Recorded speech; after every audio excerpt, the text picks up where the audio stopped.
little thought experiment. You take all of today's DeFi protocols, Uniswap, Aave, Synthetics, you take all the blue chip DeFi protocols, or screw it, you take all of them, you fork them, you add a KYC requirement. What happens to the flow of capital? This episode is brought to you by Core, the brand new non-custodial wallet that offers a seamless and secure experience on Avalanche. You'll hear more about Core later in the show. We're back with another roundup of Empire. Santi, my man, how we doing today? That's a nice blue collar shirt. Are you traveling today? You're looking like a little preppier than usual. Looking nice. Well, thank you. Is this your way of telling me you're excited to see me, or I am excited. You're excited to, yeah, I'm excited. I'm excited to see you. Yes. Hopefully this time airlines don't rug us. But nonetheless, I'm going through Heathrow, and Heathrow has I don't know, complicated airport nonetheless. But yeah, I'm excited. Excited for the roundup. Excited to see you out there. And so, anyways, yeah, a lot of good things to be excited about. Good little sushi din lined up. I'm excited. Although Mike just rugged us. Mike just bailed on the dinner, so it's you and me have a cute little date. There we go. Can you see my nose? I don't know if you can see this. I got so sunburnt. My nose is completely peeling. So that's my. I need some moisturizer. It's like tell me you've been on vacation without telling me you've been on vacation. Exactly. So, all right, man, we're recording this on Wednesday morning instead of Thursday afternoon because you are traveling. ETH is pumping, crypto is pumping because CPI came in below expectations at 8.5%. Just kind of funny that an 8.5% CPI print will actually make things, the market sees that as a good thing. But ETH is right now at its highest levels since early June. I think I know how you're going to respond to this question, but I will ask what I ask you on every roundup, which is, how are you feeling today? I'm feeling very excited. I've seen really good quality teams on the early stage side come back, and it's always great to see really talented founders. I keep saying it in every episode, but I always am truly amazed by these are founders with multiple level exits, valuation is super compelling. The use case I think is super interesting. People. There's, I guess, a lot of reasons why founders in Web2 land would still be on the fence to come into this kind of Wild West uncertain space. But, it's still, I think it's the most exciting thing from my perspective. Obviously, you combine that with, there's been a very eventful week with hacks and, the tornado situation. But I think overall I'm feeling... I was reflecting on kind of my call, which was that I felt that the bottom would be close to 1,000, if in and around that range. We're obviously up to 1,800 now, so ETH has rallied 80% or plus since that kind of bottom. I'm not prepared to say that it's the local bottom. I don't know, but it's it's always good to see that. Yeah. You've had a hell of a last 2 weeks, right? What, 6, 7, 8 angel deals in the last 2 weeks? Does it feel like is this just because you're seeing a higher quality of teams? Is this because the valuations have finally come down to levels in the private markets that you've been waiting to see? Why has you had 2 or 3 months where you're pretty quiet on the angel side of things. Why has it ramped up? Well, I think it's a combination of really quality teams at very attractive valuations. Sub 20, sub 15 million valuations for a really good team. You're almost in the money in human capital. So that to me is always really exciting. I don't have a favorite deal. You asked me this before the show. It's just I just get incredibly excited when I see a 2-time founder who's exited to Google, Facebook, or what have you, say, hey, you know what? I've been thinking about Web3. I've been thinking about crypto since 2014, 2016. It captivated my imagination. I want to go. I want to finally build something now because I've observed the last year, all the NFT stuff, all the gaming stuff. It's not perfect, but I think I can fix it. And to me, that's it's pretty cool. Yeah, it really totally sets us up for the next cycle where a lot of core infrastructure is being built. I was talking to one of your reporters who reached out, and she asked a good question, which was hey, why Web3? What is this our digital experiences? Why are we spending so much time online? I'm look, the concept of the metaverse is not new. but there's certain things that are really enhanced by this idea of being creators going directly to their audiences, content. The quality of the content that will be produced is higher because you don't have to think about rent seekers taking a huge toll. And so I think all that sets us up really nicely for the next cycle. And so like, why do you get so excited about gaming? And I was like, well, because like really good games are going to take 2, 3, 4 years to develop, and that's going to coincide really nicely with scalability technology really being battle tested and supporting 1 billion users. So yeah. Cool. It feels like in terms of the markets, it feels like we, on one hand, it's like this David versus Goliath moment. We've got David in one corner, which is the ETH merge. And then in the other corner, you've got record inflation, sanctions on crypto, tornado, USDC blacklist, Ukraine, Taiwan, rising interest rates, gas shortages, food shortages, massive credit card debt in the US. But just like David versus Goliath, I think David can pull this one out. So yeah, the crypto space has always had. I mean, this is nothing new necessarily. In crypto, we always have these walls of worry that we constantly need to climb, and every sequential wave feels like worse than the prior one, more real, more in your face. But yeah, it's just kind of, I don't know. Maybe for newcomers, I don't mean to be dismissive. Maybe some of these things are actually pretty relevant, and I don't want to I just want to put them in their proper perspective, because you almost always invariably feel that like the problem that you have in front of you is worse than anything you've ever felt. And, it's like, is it really? I have my own takes on tornado and some of this stuff, which I think on the margin is quite positive, if you look at it. But we'll save that for. All right, let's get into it then. I want to hear those takes. So here's what I want to cover today.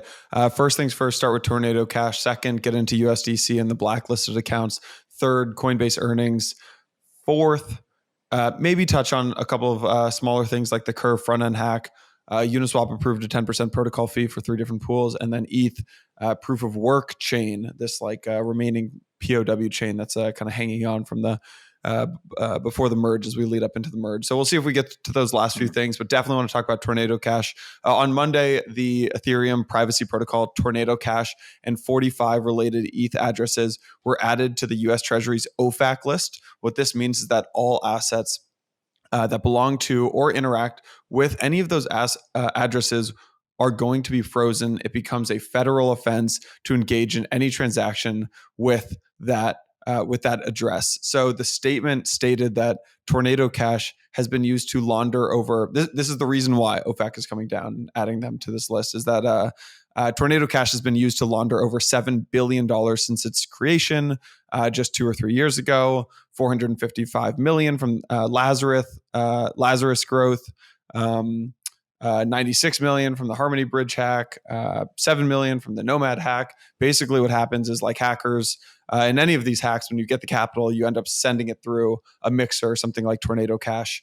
And that's kind of the argument here. I'm know that you and me will have some good counter arguments to this. I think you'll have some interesting counter arguments, I would assume. But basically, this executive order, followed by USDC blacklisting, kind of opens up this Pandora's box in terms of like regulation, in terms of DeFi's future, permission DeFi, KYC AML DeFi. But before we get into that, I just want to get your take on this whole situation. I think if it's helpful, I can also get into maybe a little bit of background in like terms of tumblers and mixers and privacy coins and like Tornado Cash's history. But at a high level, I just want to get your take on the situation before going into some of the details.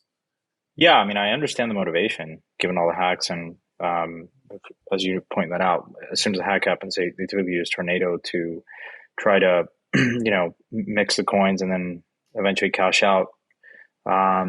And so I understand the motivation, although the actual implementation of it is going to be tricky, because then, of course, what happens? Like every pool, every protocol, every wallet that has touched funds that are basically tainted, does that now mean that they're going to be frozen, or frozen until KYC'd? Or and so of course, crypto always finds a very immediate response to it. And there was a madman out there who was sending tornadoed ETH to a lot of the known .eth addresses of public figures like Ben Horowitz from A16Z and a lot of the crypto kind of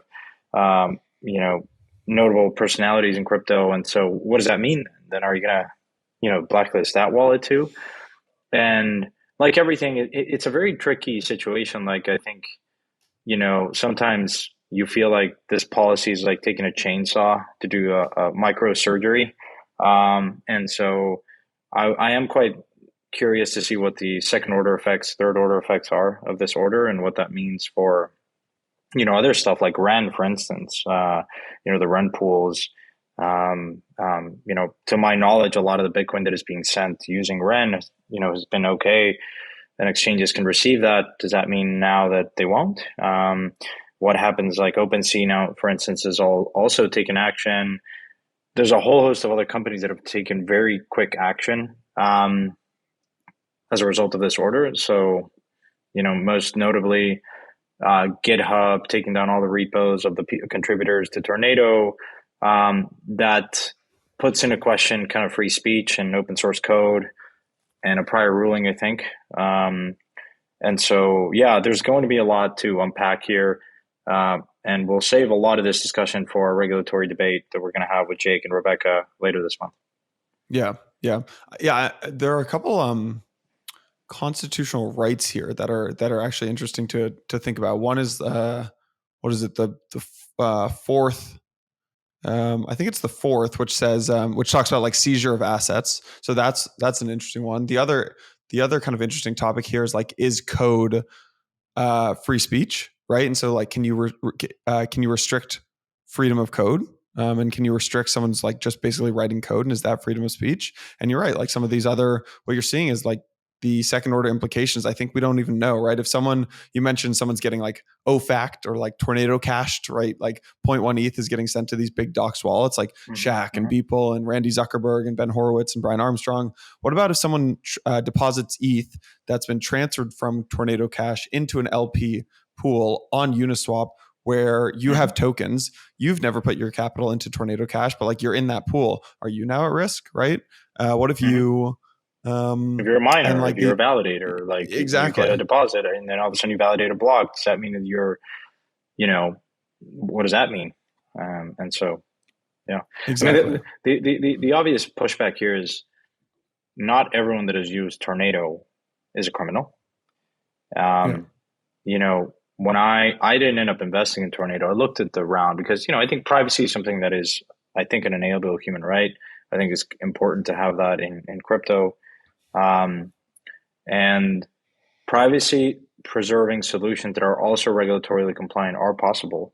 And, to my knowledge, Tornado has, if you, for instance, send funds that have been interacting in Tornado back to an exchange, I think there is a way to prove the proof. There's like a proof that Tornado generates. If Coinbase says, hey, wait a minute, where are these funds coming from? There is a way to de-anonymize that and trace back the origin of funds, to my knowledge. There is. And Chainalysis also has ways to do it. Correct. Elliptic has ways to do it. Yeah. And so for me, to me, then that's sort of the solution. Like, I don't see necessarily a problem with the functionality here. Meaning, if you're not willing to provide that record, then you kind of assume that is criminal, fraudulent, or suspicious behavior. But otherwise, I think you need to allow people to produce that proof and show in the same manner that, sometimes when you send a wire, how many times does a bank freeze it? It never goes through. They call you, they ask for more documentation. I think we need to think about what those protocols and procedures look like for funds that have used these privacy preserving solutions. Because, hey, Tornado's not the first or the last one that will exist. And so, again, I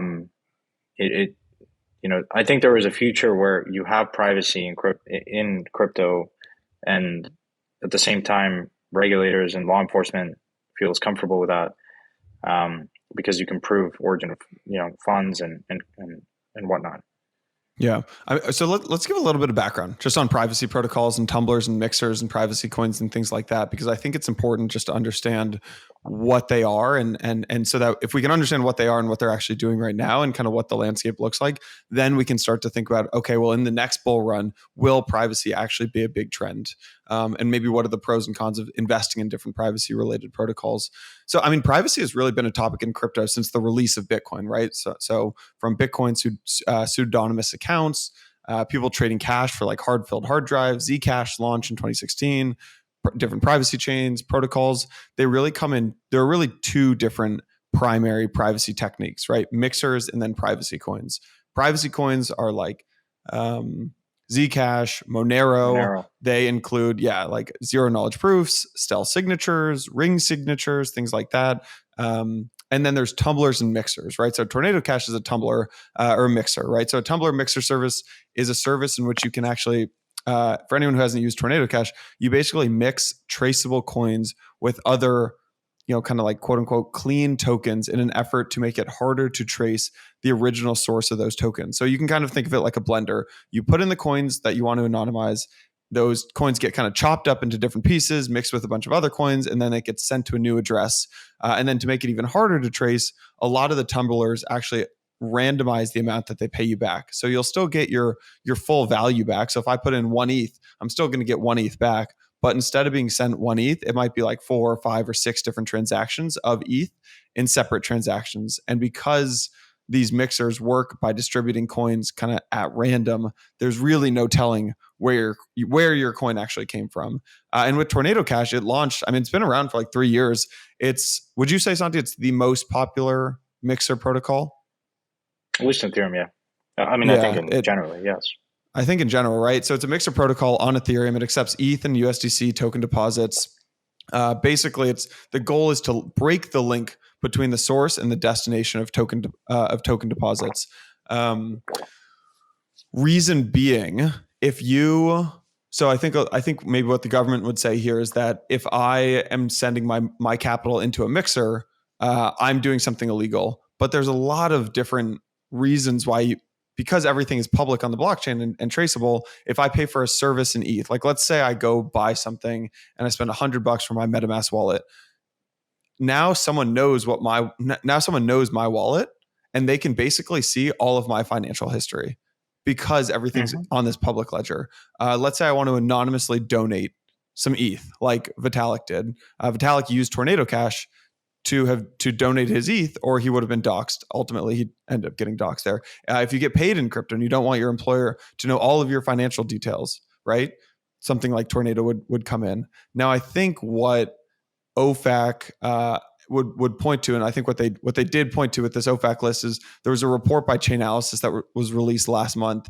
It said that illicit addresses in 2021 accounted for 12% of capital sent to mixers. This year, that's doubled. It's now about 25 or 24% of funds that have been sent to mixers are from illicit addresses. So that's a quarter of addresses going into these mixers is actually kind of illicit and elite from illegal addresses. So I think that's probably the argument. However, anytime one of these, it becomes a game of whack-a-mole, right? You knock one of these down, you pick them back up. We saw that with things like Pirate Bay back in the day. There's this one user quote. I remember, the user says, I remember one time when they took down the original Pirate Bay URL, the .org site. The next day you could go on Google and find 100 identical Pirate Bay mirror sites with the same torrents. So I think the same thing will end up happening here with Tornado Cash, but I don't know. I'm already seeing a couple of kind of copycat tornadoes popping up, but I mean, importantly, the smart contract still works, so you can't take that down. Yeah, you could. I mean, of course, right now, the code for anyone that has access can just be copy pasted and redeployed on ETH too if it gets taken down. So, I guess it's more complicated because users now know, instead of something like a Pirate Bay or did you ever use LimeWire or like FrostWire? Now, because there's capital involved, users know they're kind of playing in riskier waters if they interact with a mixer. The thing that is required for all of these mixers is a certain amount of capital to support the sufficiently large N, if you will, to support the anonymity proof, if you will. Because if we don't have enough, you like pools, if you will, then it becomes easier to, I guess it becomes harder to anonymize. Right. The analogy being there like a is a stadium, scale. right? Correct. The efficacy of a privacy protocol is completely dependent on the number of users. It's like if you're in a baseball stadium, the stands are full of fans. It's really, really, really hard to pick out a single person in that stadium. But if it's an there's empty 5 people in the stadium and you've got stadium, like 7 people there, it's very easy correct. to find the fans. So yeah. My intuition is that the regulators are just simply saying, look, it's being used by the Lazarus group, which is tied to North Korea. That's an enemy of the state. That's in the sanctions list. And so let's just take it down. It's more, even though technically you can use tools like chain analysis to demix to kind of understand where these funds are going, and also put pressure on exchanges to make sure, and the off ramps to make sure that it's harder for criminal activity to cash out, if you will. But I mean, I'm not very surprised. Yeah. So after the announcement, GitHub suspended accounts associated with Tornado Cash, including the co-founder Roman, Infura, Alchemy, these kind of like centralized infrastructure as a service companies in crypto that are used by the majority of ETH wallets, blocked the Tornado RPC endpoints, meaning that these wallets could no longer interact with the Tornado contracts. I think OpenSea is shutting down folks who've shutting down accounts who've had capital related to that has gone through Tornado. I think you sent this tweet out. It makes you realize how much of crypto infrastructure is actually reliant on some of these centralized service providers that can just make these decisions by some executives in a room. Yeah, let's talk about. I mean, this I think is a reminder. Let's talk about the dependencies on AWS for a lot. Let's talk about the dependencies on DNS. I mean, technically, DNS is quasi decentralized. I'm not, but still, like, in many ways, like Curve Finance got hacked, and a few other front ends have been hacked because whether it's an inside job or just some careless security measures of these Web2 companies that are hosting the domain, then it just becomes, it's just further, like, I think I'm glad, I'm not saying I'm glad this happened, but I think it's just a reminder that there's a whole lot of parts of the stack that still need to be decentralized if Web3 is going to be resilient as we want it to be. Not because we want to go against, and do criminal activities, just purely because, the road to decentralization is a difficult one, and it's going to take years to accomplish. All right, folks, this episode is brought to you by our friends at Avalanche and Ava Labs. They have just dropped a new crypto wallet called Core. You're going to be hearing a lot about it over the coming months. You can now be one of the first to try it out. Here's the reason I'm excited to partner with them on Empire. Right now, crypto wallets and browser extensions, they feel clunky, they feel non-intuitive. That's why Ava Labs built Core. It's a free, non-custodial browser extension that gives Avalanche users a seamless and secure Web3 experience across the entire Avalanche ecosystem. Here are a few reasons to try Core. Here's what I'm experimenting with. Number one, Core has intuitive dashboards with a unified display for all of your NFT collections, all your crypto assets. You can execute asset swaps directly inside the wallet. It's a really nice experience. Maybe you want to earn yield or borrow against your Bitcoin, but you don't want to do it on one of those C5 platforms right now. Core's native bridging functionality makes it really easy to bridge your Bitcoin to Avalanche's robust DeFi ecosystem. Last but not least, Core makes on-ramping super easy. You can convert dollars to crypto right now using the MoonPay integration. Just takes a few clicks. Download Core today using the link in the show notes. It's really, really nice. If you are interested in the Avalanche ecosystem at all, you have to be using Core. Download Core using the link below. Now, let's get back to the show. Yep. Move on to USDC or anything else on Tornado? No, I think we just covered it pretty much. Cool. Circle, the issuer of USDC, froze, I I think it was like $75,000 worth of USDC. That feels small, but maybe it was just 75K. Big hoopla for just $75,000, but $75,000 worth of USDC that was linked to about 81 newly blacklisted addresses on Monday. One of the addresses belongs to Tornado Cash's USDC pool. This means that those who deposited their USDC on Tornado Cash may not be able to withdraw their funds.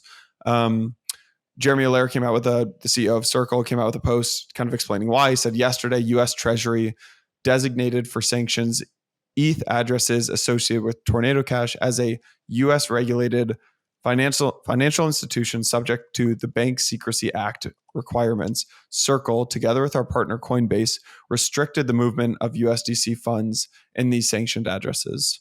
It is likely that nearly all responsible registered virtual asset service providers also took steps to block customers with transacting with these addresses or face charges of willfully avoiding U.S. sanctions compliance obligations, which can bring up to 30 years in prison. Big federal offense right there. And so that's the reason that they did it. I did some research and shout out to Garrett, our producer, did some research into blacklisting tokens because I realized I didn't fully understand what it means to blacklist a token.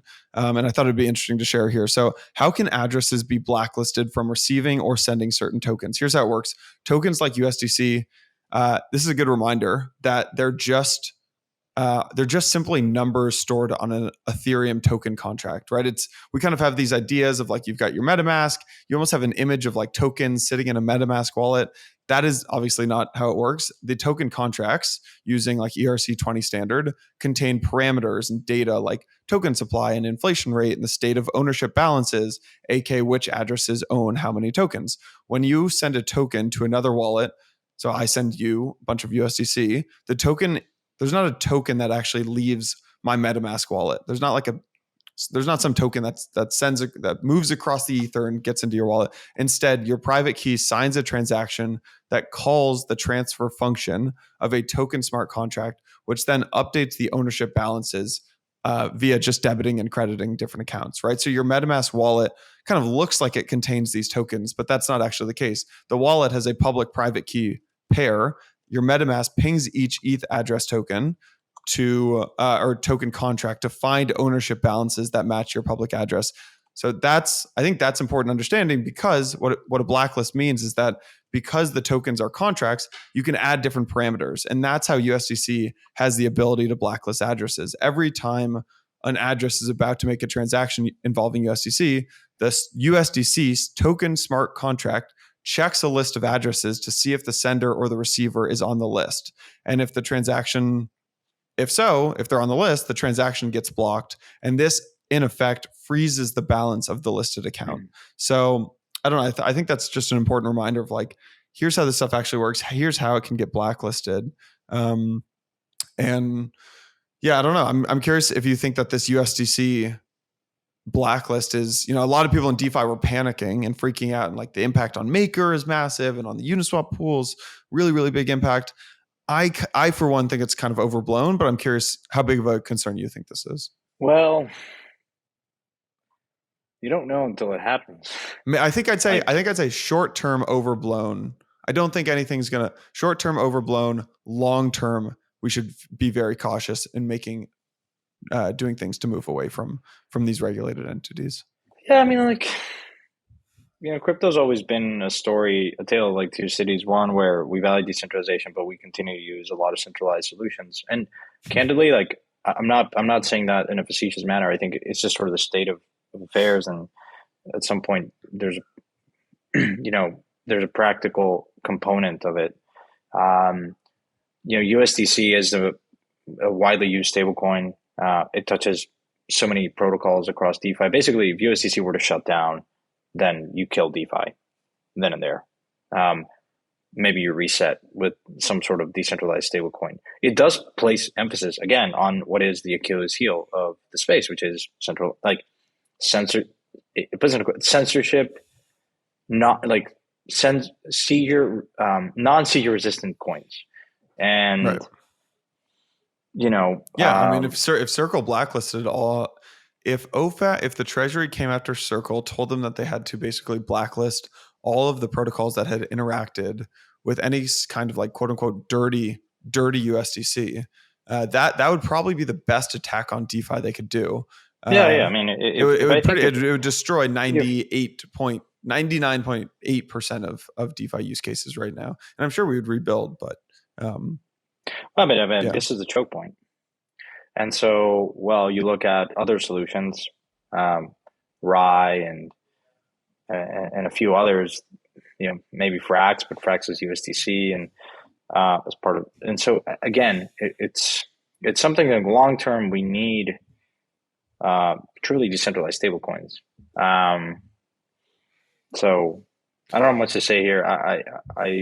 I'm in sort of wait and see mode. I'm really curious what the second, third order effects are here, and yeah, a lot of times they might issue some sort of action, but sometimes maybe they're not seeing the full implication of it. And I think the crypto community has been good at like addressing these like front on. Like immediately there were concerns that you're listing. What happens to X, Y, Z? And we don't really know. And so again, it's sort of a wait and see mode. The best we can hope is for constituents within crypto that are in touch with regulators can explain to them perhaps a bit more of the technology and help them see kind of the folks like Jake, Rebecca, the Blockchain Association. Those guys do Coin Center. They do great work to explain the technology to these folks and make sure that maybe instead of using like a chainsaw, they use a finer knife to really cut through and regulate and crack down on criminal activity. So I think it's with regards to decentralized stables, I think it's a reminder that OFAC can really sanction anything, right? They can sanction a smart contract, a DAO, an entity, a protocol, a thing. They can make it illegal to use, to own, to help, to maintain, like they do with drugs and Tornado. This can apply to really anything. I think the key piece of this is like whether or not there is someone to actually sanction behind the scenes, right? So like with USDC, they go to the executive team at Circle and they go talk to Jeremy Allaire and they say, hey, you're facing time in prison for this.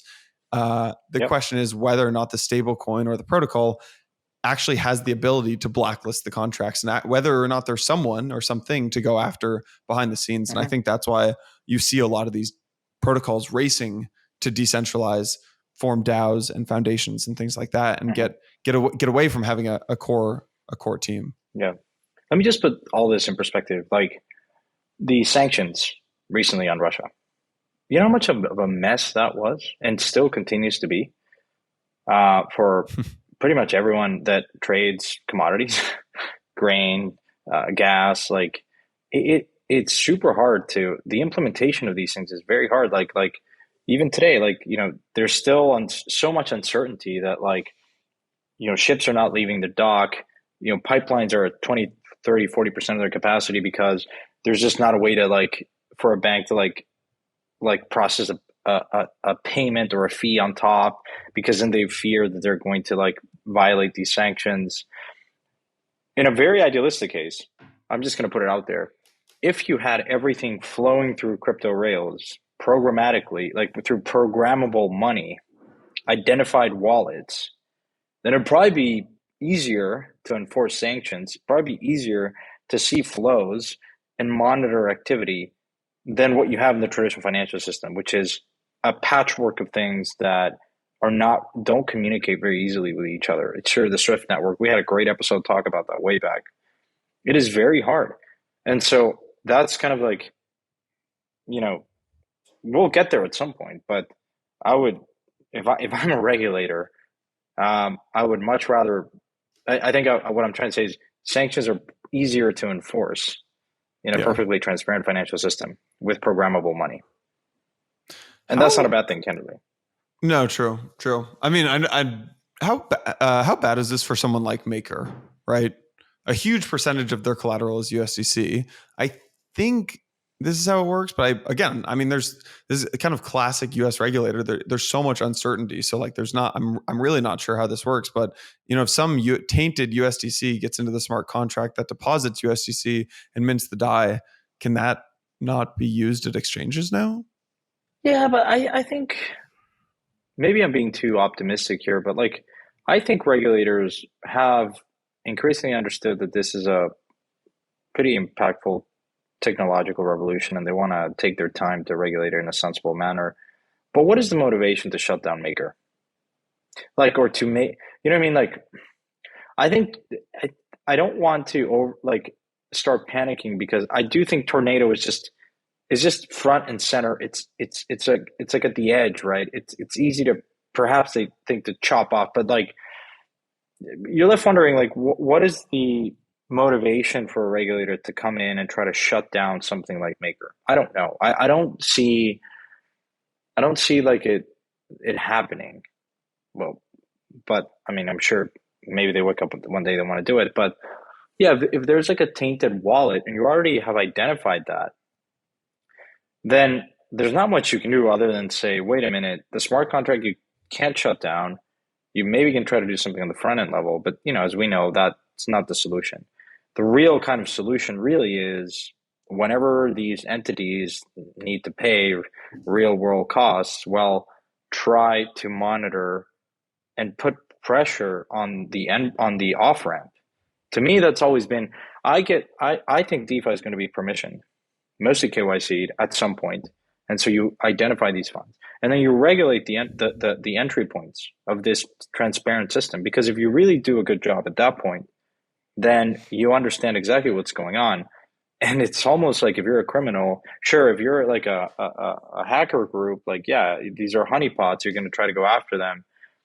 Cashing out is where I think you should really put emphasis in the same way that, you regulate banks, folks like HSBC and Standard Chartered and Deutsche Bank, like they get inspected. There's rules, there's regulations. It still happens, right? I mean, they get fined all the time for money laundering. That's a human fault. Humans can be corrupted, I guess. But you see what I'm saying? Like, I think that like, if I were talking to a regulator right now, I would say, wait a minute, let's put pressure on exchanges. Absolutely. Let's focus on that. Make sure that it's very near impossible for these wallets that you've already identified because, oh, by the way, it's a perfectly transparent system. You kind of can use these tracing solutions like Chainalysis. The problem, of course, is with Tornado. You see now in that flow, they're like, oh, wait a minute, but Tornado makes it really hard because if you bring back funds back to the exchange, you can kind of get away with it. But it's like, wait a minute. With Tornado, I think the fault in the logic is with Tornado, you can create a proof that says, here's where my money comes from. And it's clean, legit. And I think that's where they use that, again, the analogy, a chainsaw to go after this, as opposed to saying, go to the exchanges and say, maybe you can't accept funds that come from Tornado. You just need to make sure that you check these boxes, that they provide this proof.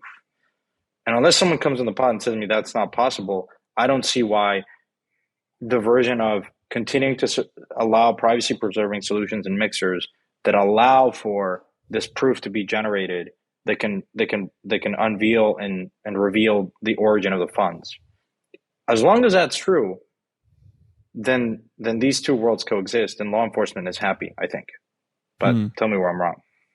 I mean, let's play this out. Let's do a little thought experiment. And Eric Peters from One River talked about this on the podcast recently. We'll throw a link in the show notes to that episode. It feels like we're on this inevitable path to KYC, right? So a little thought experiment.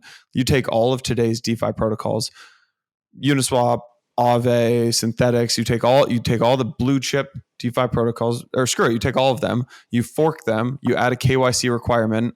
What happens to the flow of capital, do you think? It increases order of magnitude or two.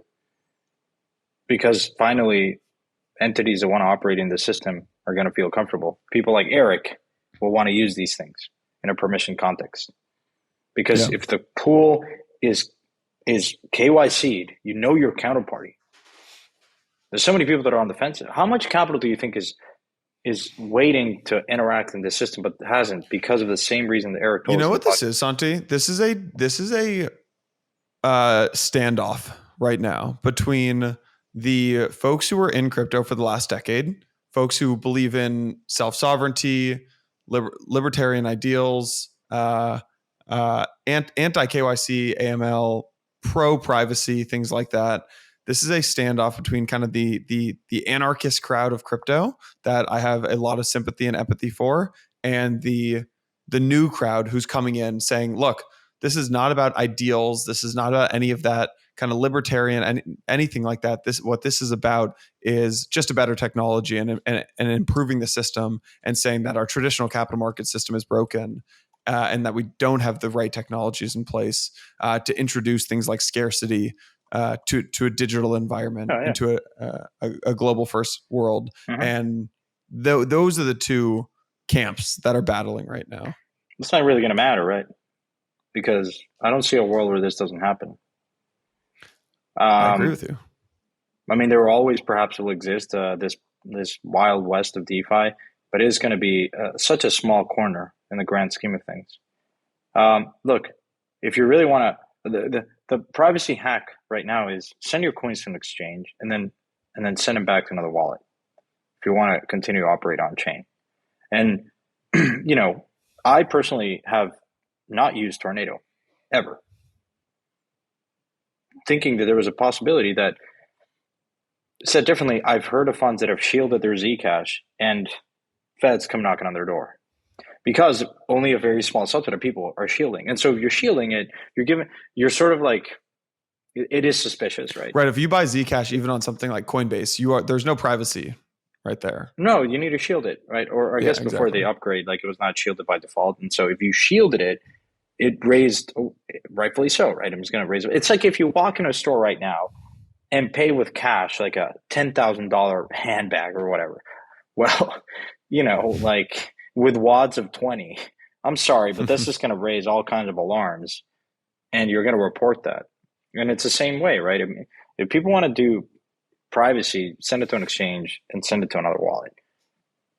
And so I think that's also perhaps that's, I don't want to say, perhaps that's what regulators are seeing, which is most of the activity that's happening on Tornado is from people that, had the option to send it to an exchange where they would be easily identified, but instead use Tornado. Yeah. Now, I'm not saying it's not super accurate because there are counterparty risks, there are risks of sending it to an exchange. You're taking some level of risk, and I understand some people may not want to do that and may rather interact with the smart contract, but still. As sitting in the investor seat and in your seat right now, Santi, does this help or hurt privacy focused chains? Does this make you more or less likely to invest in privacy focused things like L1s and L2s? I still want to explore and invest in things that are our privacy layer on top of a very popular L1 like Ethereum. And I think we should just place a ton of emphasis on the ability to have privacy while at the same time being able to unshield it and reveal origin of funds and be regulatorily compliant. I don't see these two things as mutually exclusive. I see them coexisting. It's just a matter of education. It's a matter of, I think the technology is there, like a zero knowledge proof or some sort of ring or some sort of signature. Anyways, what I'm trying to say is it is possible. We just need to have the right dialogue. And look, these things sometimes need to happen. And I think Tornado got big enough and because of these recent hacks was put into question. And a lot of times, I think we can go back and now directly talk to regulators because it has opened up a discussion.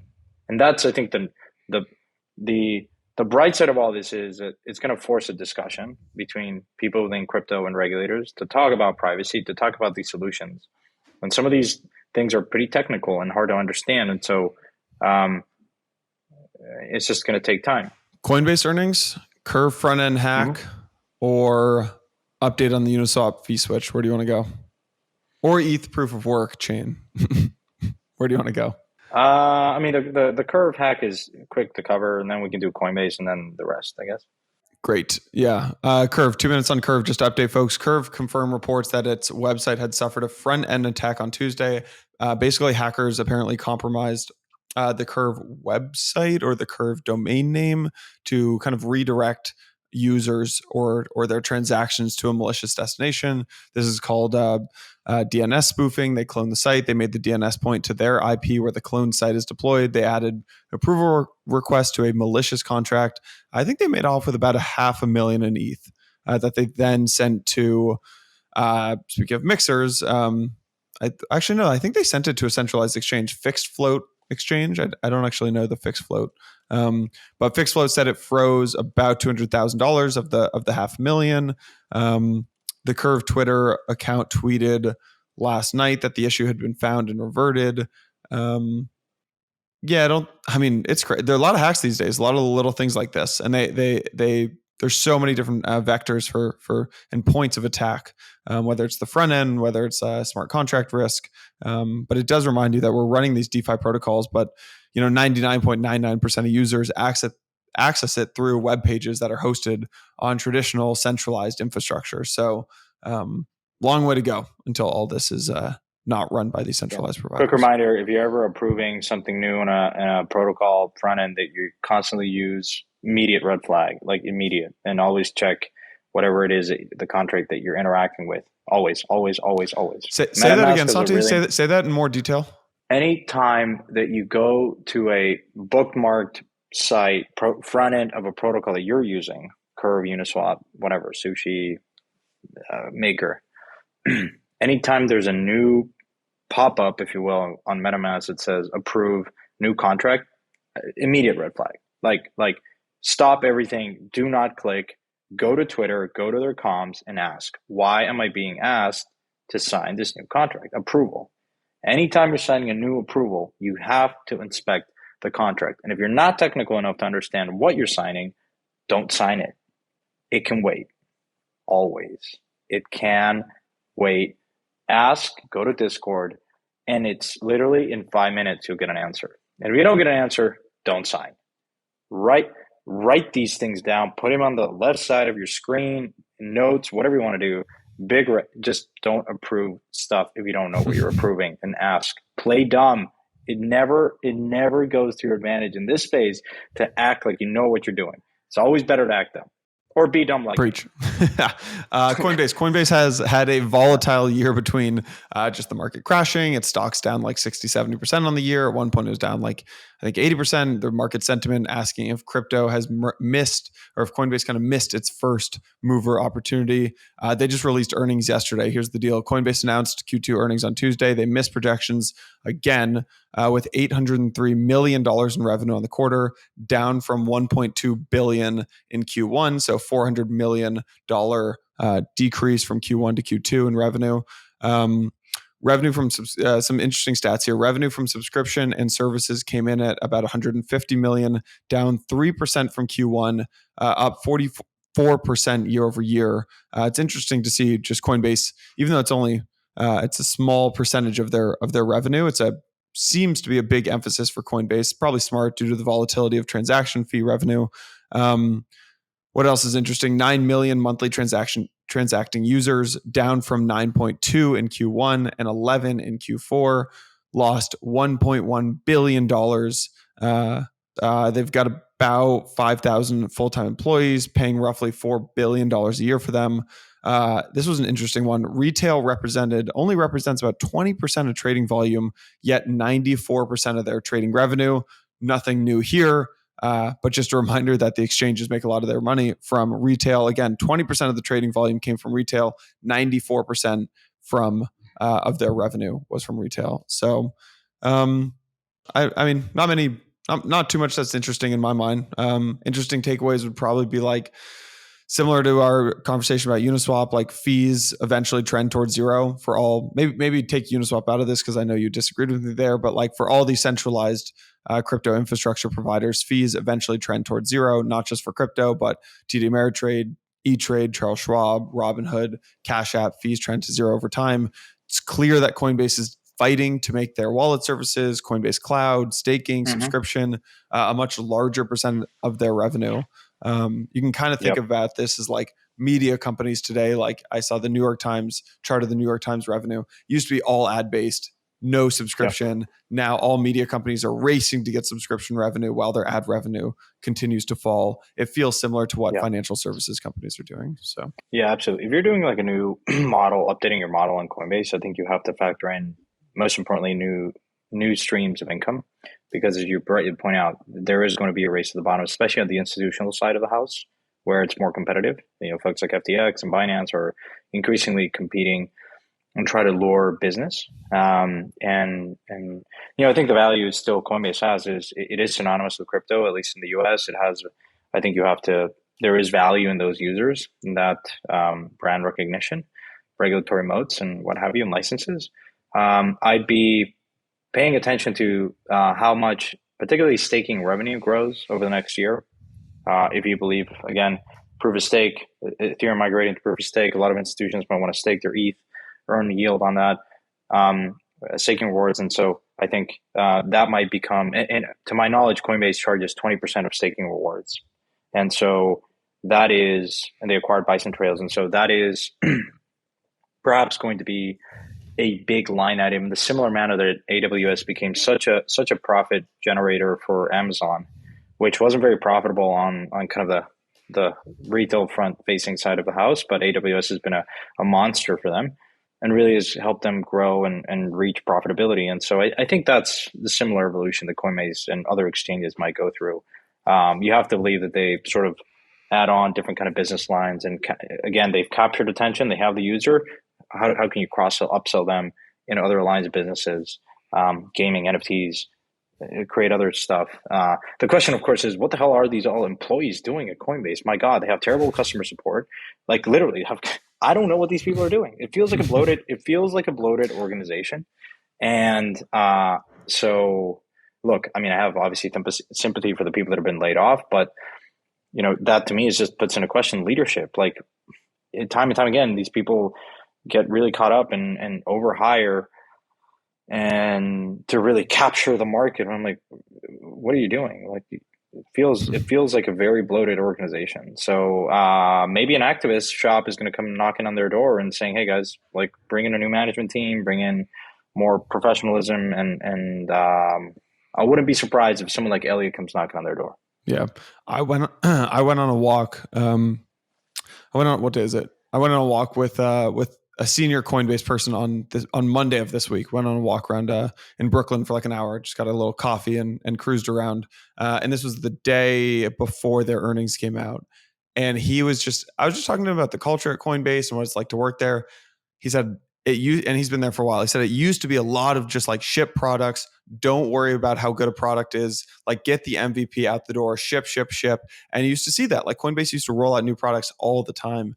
And now it's much slower. And obviously that's the nature of growing a company. But he said it's a lot of slide decks now, a lot of strategy decisions, a lot of like these big kind of esoteric conversations about like who is the user for different products. They need to get back to just ship mode. So I do. His feedback too was Brian's on that page, but a lot of the maybe executive team, it doesn't feel like is on that page. So that's the problem when you bring in a bunch of big fancy Web 2 execs. I mean, I mean, a lot of MBAs, just doing Porter 5 forces and all this crap. I mean, that never used DeFi before and just or bought an NFT and they're just opining about the crap that they learn in MBA courses. And you know what it is? Like, just there's nothing like using these things. My group at JP Morgan was a nice one because we never had associates or VPs. It was just you directly dealt with an ED or MD, and it was a lot of work, but it cut all that fat, all that middle layer, which is, in my opinion, just fat. I mean, those are usually the first folks to go. And when banks lay off folks, are the VPs. I mean, no associate in investment banking. They don't want to. It's like you're in the middle of a butt. It's like a butt crack, right? You don't want to get your hands dirty and look at the model, but you feel like you're like I don't know, like a god because you came out of business school and everything there is to know about the life. You got to figure it out, but then they don't. It's just like look. At some point you have to go up the ladder. I get it, but can you just like go from I don't know, Occam's razor, like point A to point C and skip the B part. Like, I don't know. Associates are worthless, I think, in investment banking. But I don't know how the Coinbase culture works. That's it for Coinbase. Two other things to pay attention to, and then we'll wrap this up. The Uniswap fee switch trial governance proposal was approved on Tuesday, adding a 10% protocol fee to 3 different Uniswap pools.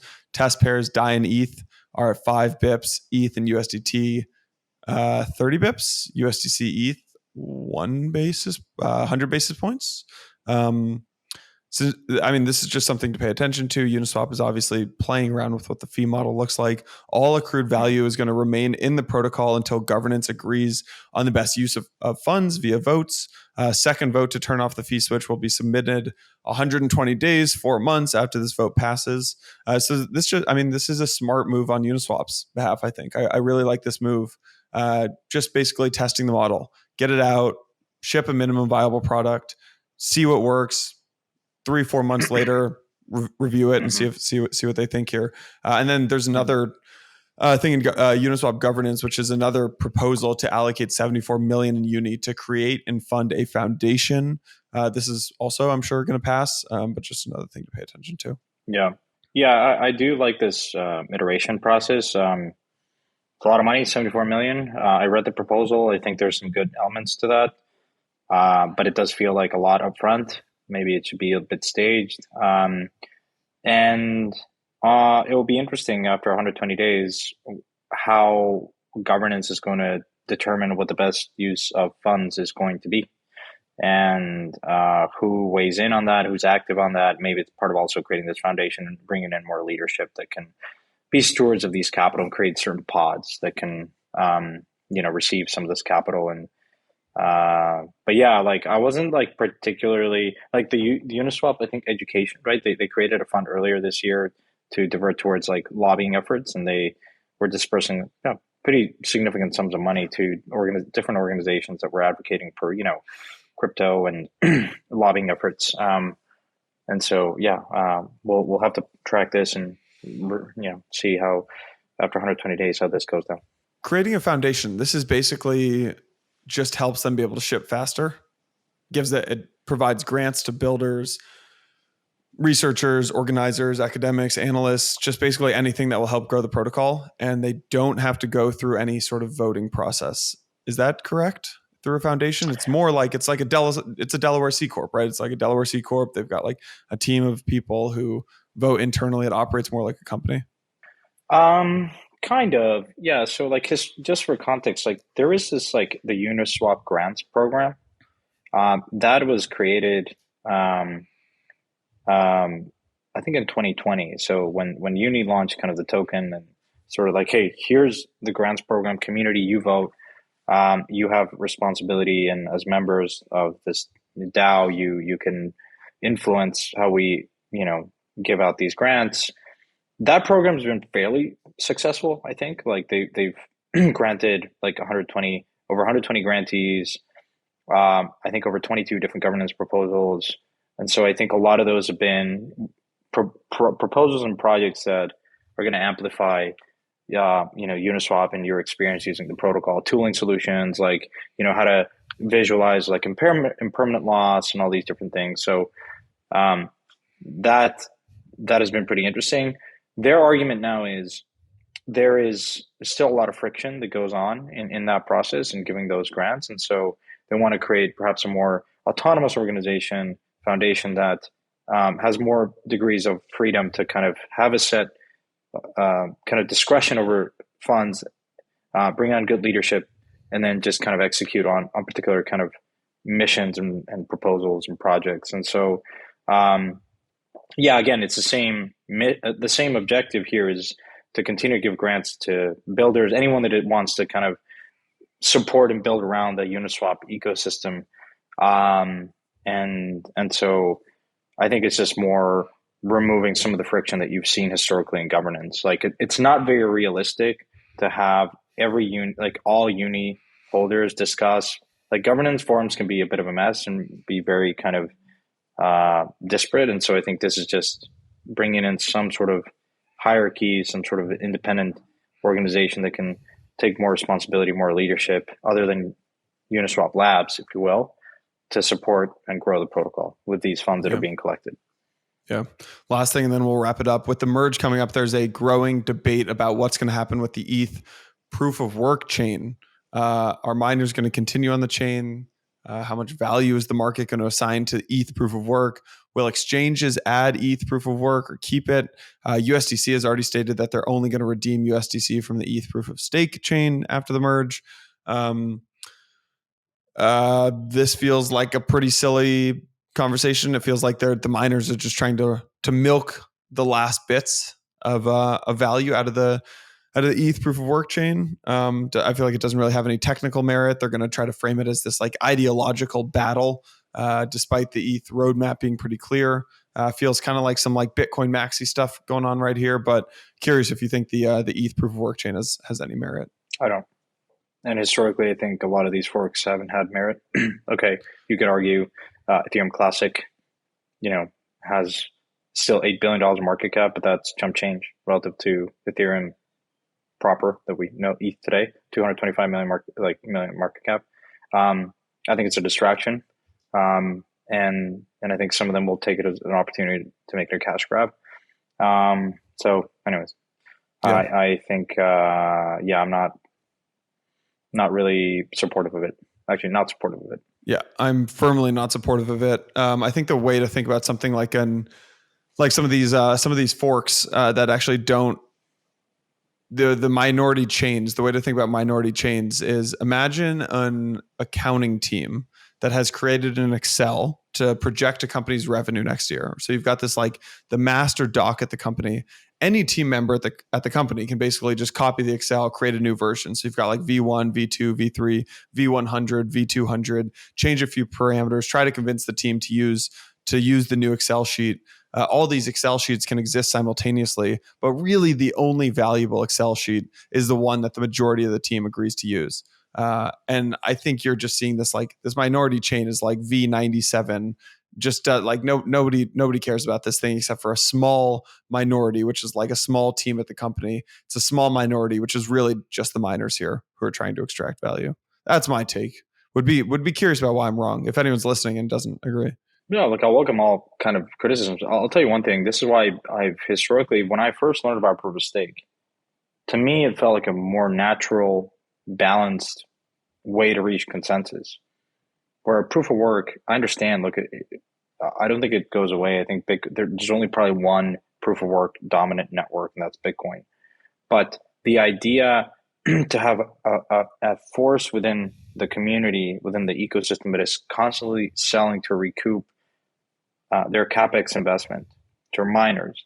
To me, I feel like miners don't necessarily have the best interest at heart, long-term interest of the protocol. Whereas to me, it just felt more natural to have the people that are securing the chain also are long-term believers, i.e. token holders that are willing to stake for a certain period of time to secure and validate blocks. To me, that this just feels more intuitive, more sustainable model. And if you look back, a lot of times in the Bitcoin case, in the Ethereum case, miners have been, I think they're like vocal shareholders, and I always welcome criticism and a vocal shareholder, but they historically haven't been the most aligned with the community. And right, look, I understand why, because they need to, they have their own interests at heart, and they want to, make sure that they're profitable organizations. I get it, but yeah, to me, it just further reinforces the transition to proof of stake is the right one, because I think it just puts more into harmony the people that want to believe in the protocol long term, that are also securing the network long. And so to me, that's always felt like a better, more symbiotic relationship. Agreed. Shall we wrap, sir? One last thing I want to point out, pretty interesting. Arbitrum launched Nitro, I think it is. And in conjunction with that, pretty interesting, Reddit is rolling out these kind of community points. And so it's a pretty cool use case, I think. These as quote community point system awards users based on the quality of their posts. It's kind of like a Steemit, but like now with Reddit. But it's interesting that obviously they chose Ethereum and then they chose Arbitrum. And so it's going to be interesting to see how this all plays out. And it's Arbitrum Nova that just launched. And so, yeah, I think you're seeing, important to note that I bring this up because you're seeing a lot of activity in these L2s. And, bringing on a giant like Reddit and being able to support that in their own is pretty impressive, and something to monitor. If the chain can support it, if that experience is smooth, then what does that mean, right? You're all of a sudden bringing on this community points to millions of users. I would be really curious to understand what else may they want to do after they start earning these community points. Yeah. Yeah, it's interesting. I mean, I'm glad that you called this out, right? You remember in the early day, like in 2016, 2017, 2018, like people would oftentimes would use Reddit points as the example of this like Web 2 product that should get tokenized. And then, here we are 5 years later, Reddit points are launching on Arbitrum Nova. It's really cool. It's just an example of like, it may be that a lot of the things that we thought were really cool to be implemented in a Web3 context were too early, and it is worth revisiting, not just totally discrediting it. In the similar manner that pets.com was a great idea, terrible execution at the wrong time, and now you have, or Petco, now you have, a pretty successful business, right? And so I think we'll see a lot of that in crypto. And I think the tech will be increasingly ready for gaming, for social, for micropayments, for a lot of these things that haven't necessarily worked before, but are starting to work and will increasingly so as scalability solutions become more robust. Agreed. Let's wrap, sir. If anyone's listening and has not bought a ticket yet to the Digital Asset Summit, Blockworks' institutional conference, macro conference, crypto conference coming up September 14th and 15th, I want to say. I better get that one right. It's in New York. It might be 17th and 18th. I'm going to really screw this one up. So go hit the man doesn't even have the dates for his own conference. All right, hold on. This is bad. This is going to be really bad. Our marketing team is going to be, it's 13th and 14th. Yeah, it's September 13th and 14th. The Glass House, New York City, 1,000 people. Get out of here, Santi. You haven't attended any. I'm not even going, but I even knew that. Shame on you. You've got a code, Yano250. Yano250. Go get it. The reason I'm plugging this so hard, I've got a competition going internally. Whoever's got the most people registering with their code gets a free dinner. If you register with Yano250, ping me and I'll take you out to dinner or something. There you go. No, there we go. The bribes have begun. All right, ladies and gentlemen, thank you so much. Thank you for Santi, this is great, tuning in. Stay safe, everyone, and keep enjoying the summer, I guess.